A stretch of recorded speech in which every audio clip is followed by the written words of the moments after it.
할렐루야. 오늘 함께 말씀 보도록 하겠습니다. 오늘 말씀 마가복음 1장 16절로 20절입니다. 제가 봉독하겠습니다. 갈릴리 해변으로 지나가시다가 시몬과 그 형제 안드레가 바다에 금을 던지는 것을 보시니 그들은 어부라. 예수께서 이르시되 나를 따라오라. 내가 너희로 사람을 낚는 어부가 되게 하리라 하시니 곧 그물을 버려두고 따르니라. 조금 더 가시다가 세베대의 아들 야고보와 그 형제 요한을 보시니 그들도 배에 있어 그물을 깁는데 곧 부르시니 그 아버지 세베대를 품꾼들과 함께 배에 버려두고 예수를 따라가니라. 아멘. 오늘 이 마가복음 1장 16절로 20절까지 말씀을 통해서 우리 함께 제자들을 부르시는 이 예수님의 이 사역에 대해서 함께 살펴보도록 하겠습니다. 요한의 사역이 끝나고 예수님을 철저하게 예비했던 그의 사역이 끝나고 이제 예수님의 사역이 시작이 됐습니다. 본격적으로. 자, 그런데 그 사역의 본격적인 시작, 뭐로 열리고 있나요? 뭐예요? 마가복음에도 마태복음도 그렇고 누가복음도 그렇지만 뭐예요? 뭐로 시작됩니까? 제자들을 부르는 그 사역으로 시작된다라는 거예요. 뭐예요? 이 말은 결국 하나님의 사역은 사람을 통해 이루어진다라는 것을 우리가 볼 수 있다라는 겁니다. 여러분, 그래서 실제로 여기 보시면 우리 사람 낚는 어부가 되게 하겠다라는 그 말씀이요. 이게 그냥 단순히 갑자기 예수님의 입에서 새롭게 나타난 개념이 아닙니다. 사람을 막 낚고 꼬시고 요즘 그런 표현들 하는데, 여러분 구약에 이미 등장을 해요. 예레미야 6장 15, 16절 말씀입니다. 제가 읽어드릴게요. 이스라엘 자손을 북방 땅과 그 쫓겨났던 모든 나라에서 인도하여 내신 여호와께서 살아계심을 두고 맹세하리라. 내가 그들의 조상에게 준 그들의 땅으로 인도하여 드리리라. 여호와의 말씀이니라. 보라, 내가 많은 어부들을 불러다가 그들을 낚게 하며 그 후에 많은 포수를 불러다가 그들을 모든 산과 모든 언덕과 바위 틈에서 사냥하게 하리니. 아멘.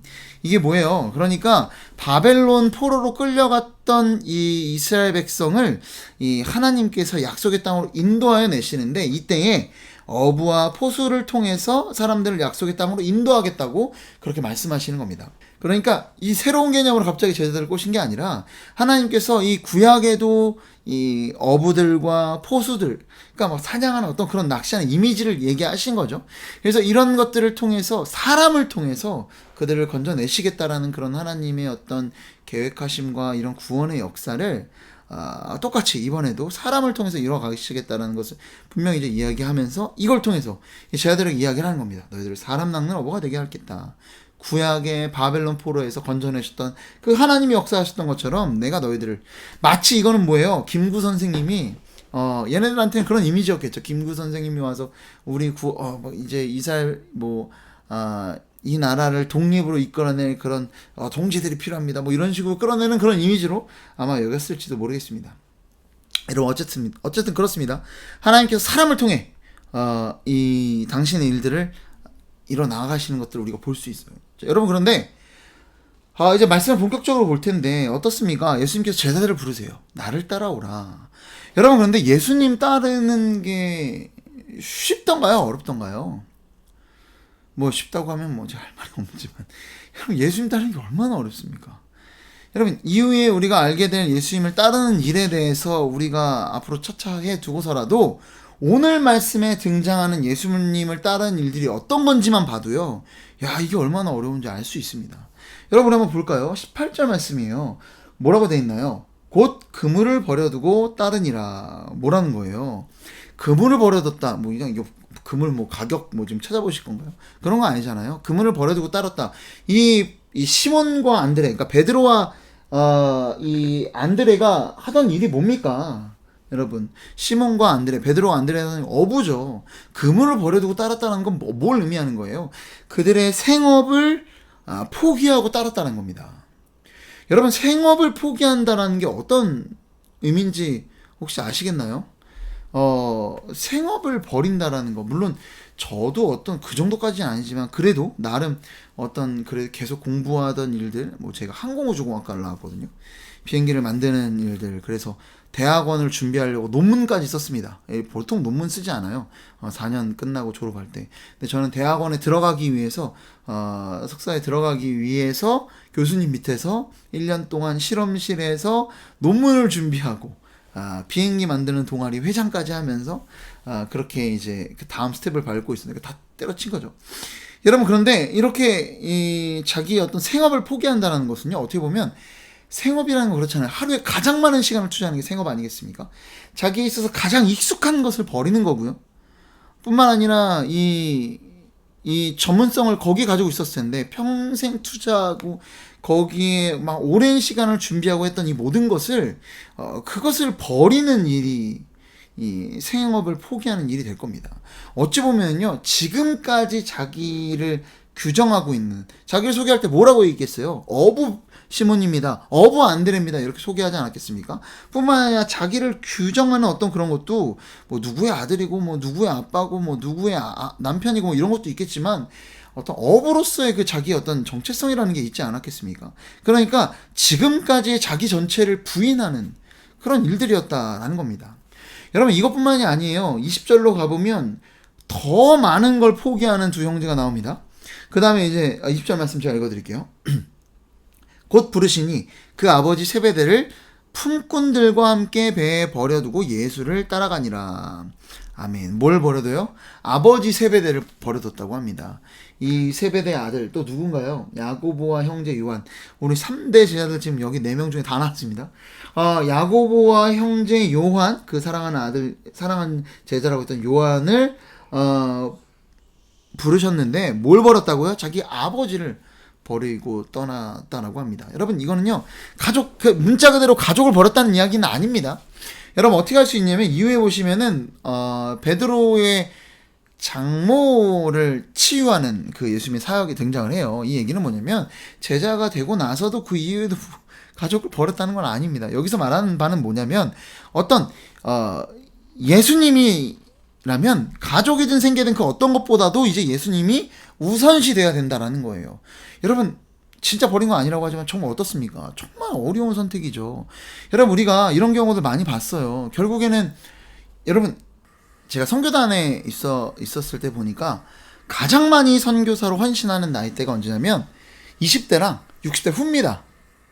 30대에서 50대까지의 사람들이 선교사로 헌신하는 경우는요, 흔치 않아요. 여러분, 왜 그럴까요? 20대랑 60대 같은 경우는 뭐가 있어요? 20대는 일단 딸린 식구가 없습니다. 결혼도 하지 않았고 뭐 이러니까.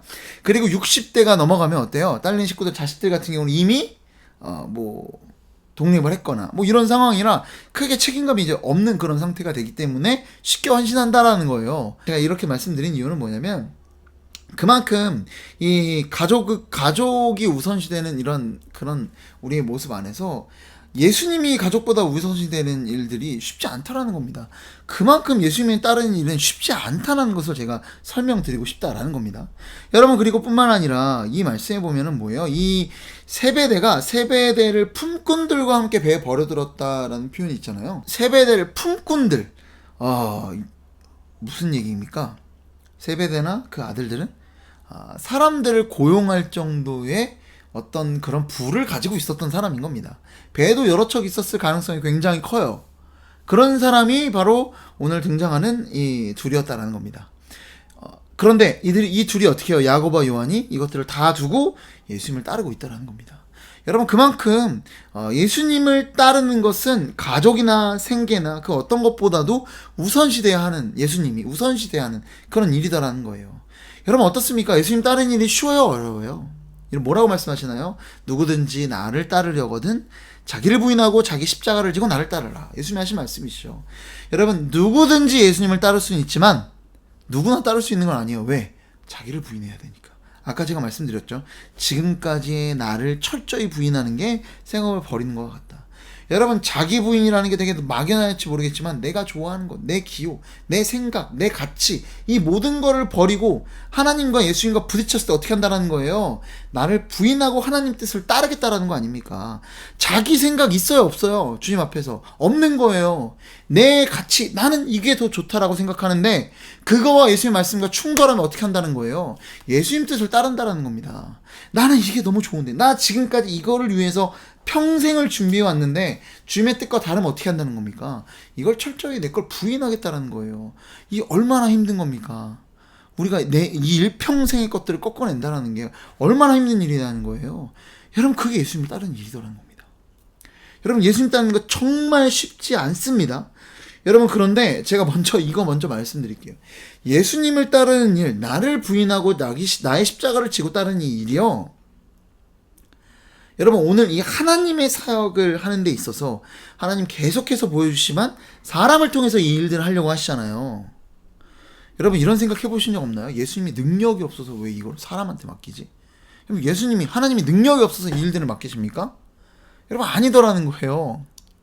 여러분, 하나님이 필요해서 사람을 부르신 거예요? 불러서 이 일을 맡기신 거예요? 아닙니다. 우리한테 필요하기 때문에 이 일들을 맡겨주신 줄로 믿으시기 바랍니다. 여러분, 우리한테 필요한 거예요.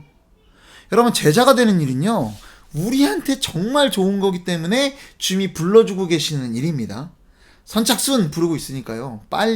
하루빨리 하나님의 이 제자 되는 길에 여러분들도 나서기를 소원합니다. 여러분, 어쨌든 하나님께서 이렇게 사람을 사용하세요. 정말 우리를 위해서 사람을 사용하시는 겁니다. 자, 그런데 오늘 말씀 보시면은요, 놀라운 사실 하나를 발견할 수 있는데요. 지금 예수님을 따르기로 결단한 사람들이 누군가요? 네, 예수님의 제자들이죠. 여러분, 이 사람들 우리 잘 알죠? 그렇죠? 베드로나 뭐 이런 사람들 잘 알아요. 어떤 일들을 하고 있는지 우리 마가복음 보면, 우리 복음서 지금까지 많이 들었던 설교들, 제자들 어때요? 막 정신적으로 끝까지 자기 절제며 제어가 완벽해가지고 어떤 소신과 신념으로 끝까지 나아가는 그런 사람들인가요? 탁월한 정신력의 사람들, 뭐 믿음이 막 탁월한 그런 사람들이었나요? 자기를 철저히 부인하는 그런 완벽주의, 어떤 그런 사람들이었나요? 그렇지 않죠. 절대 아니에요. 얼마나 많이 넘어지는 모습을 보여줍니까? 얼마나 부족한 인생들이 이들이지 않습니까? 여러분, 그렇지 않습니까? 여러분, 그런데 그들이 오늘 어떻게 하고 있습니까? 18절에 곧 그물을 버려두고 따르니라. 20절 곧 따라가니라. 곧이라는 표현이 있어요. 뭐예요? 즉시로 순종하더라는 거예요. 야, 이거 내가 알기로는 이 사람들 이럴 만한 사람들이 아닌데, 뭐 예수님이 좀 돈이라도 이렇게 보여줬나? 아니 뭐 우락부락한 막 그런 근육을 보여주면서 이 사람이라면 뭐 할 수 있겠다 이런 느낌이 있었나? 여러분, 아무리 어떤 지금까지의 사역들을 조금 앞에 있었을지라도, 그걸 봤을지라도요, 예수님이 하신 말씀을 들었을지라도요, 이렇게 그들이 쉽게 순종하는 것은요, 우리가 납득하기 어렵습니다.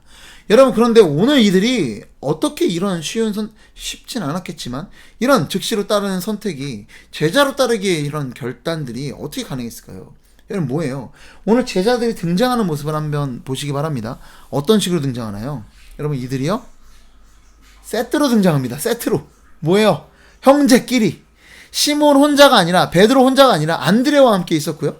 야고보 혼자가 아니라 어떻게 해요? 요한과 함께 오늘 등장하는 것을 우리가 볼 수 있었습니다. 여러분, 더군다나 어때요? 야고보와 요한의 경우는 이미 여러분, 시몬과 이 베드로와 안드레, 이들과 야고보, 요한이 뭐 서로 모르는 사이였을까요? 한 동네에서 같은 직업을 갖고 있던 사람들입니다.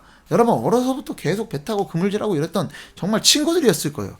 이런 친구들인데 베드로와 안드레가 이미 예수님 곁에 있는 모습을 이 야고보와 요한의 경우는 봤습니다. 더 쉽게 따를 수 있는 거예요. 여러분, 저는 어떻게 헌신인 줄 아시나요? 제가 이제 선교단체에서 훈련을 받을 때 헌신을 한 거죠. 근데 이때 12주간의 훈련이 있고요. 그 사이에 4번의 1박 2일 캠프가 있습니다. 그런데 제가 이 마지막 캠프 날, 12주차가 끝나는 그 마지막 주차에 마지막 캠프가 있는데, 그때는 뭐 어김없이 보통 뭐 수련회나 이런 때 있어요. 뭐 어떤 경우에는 앞으로 나와라, 예배 마지막에 앞으로 나와서 헌신할 사람들 앞으로 나오세요, 뭐 이러는데, 뭐 그때도 일어나세요 뭐 이랬던 것 같아요. 그런데 저는 사실 그 자리 가기까지 헌신이라는 생각은 단 한 번도 해본 적이 없었어요. 그런데 그 자리에 갔는데, 야, 하필 제 옆에 이렇게 쭈르륵 있던, 함께 훈련받았던 친구도 그렇고, 함께 뭐 한 명밖에 훈련받지 않았습니다. 그 이후에 또 옆에 있던 또 다른 어떤 자매가 헌신하겠다라고 막 그런, 이미 마지막 예배 전부터 자기는 헌신하려고 해요. 막 이런 얘기를 막 떠들고 있는 거예요. 뭐야, 어떻게 부담되게 왜 이러는 거야? 막 이런 생각을 하는데, 예배 드리고 은혜가 있고 하는데, 여기서 우르르 일어나니까 제가 어떻게 됐을까요? 얼떨결에 일어났습니다. 여러분, 신앙은요, 얼떨결에 가는 경우가 대부분입니다.